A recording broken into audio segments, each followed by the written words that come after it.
Και στην Κόχωνη πάνε, όπως αγοράζουν στην Κόχωνη.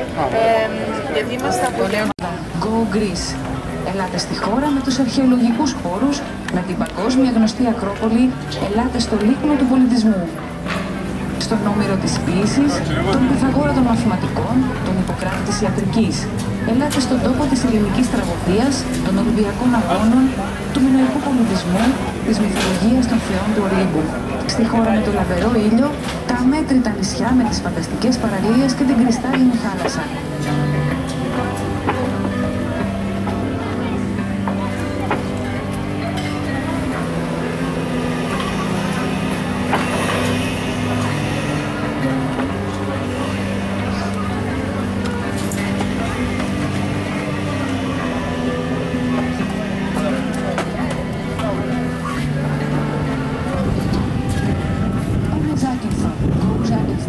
Ελάτε στη Ζάκυνθο.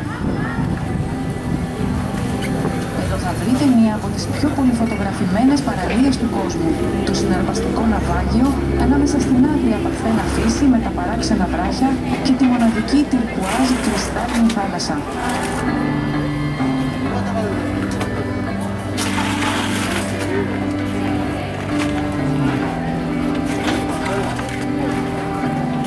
Εθνικό Θαλάσσιο Πάρκο στο νότο του νησιού βρίσκονται κάποιες από τις πιο σημαντικές παραλίες αναπαραγωγής της χελώνας Καρέτα Καρέτα. Η Ελλάδα είναι γνωστή για τη φιλοξενία της. Εκτός αυτού, η Ζάκυνθος είναι γνωστή για τον πλούσιο πολιτισμό της. Εδώ γεννήθηκε ο ποιητής του ελληνικού εθνικού ύμνου, ο Διονύσιος Σολωμός.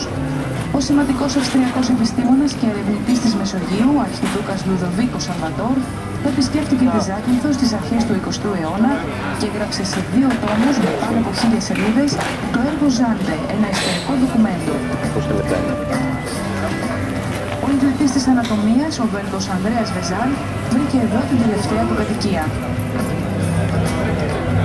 Ο εθνικός ποιητής της Ιταλίας, ο Ούγκο Φόσκολο, γεννήθηκε και μεγάλωσε εδώ. Και ο Έντγκαρ Αλαν Πόε, ο Άγγλος ποιητής, έμεινε εδώ και αφιέρωσε στο νησί ένα ποίημά του.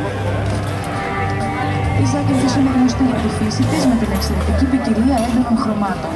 Η καθαρή ατμόσφαιρα αφήνει ασύγκριτες εντυπώσεις. Είναι γνωστή για τη μεγάλη ποικιλία αγροτικών προϊόντων που κάποια από αυτά παράγονται αποκλειστικά και μοναδικά εδώ.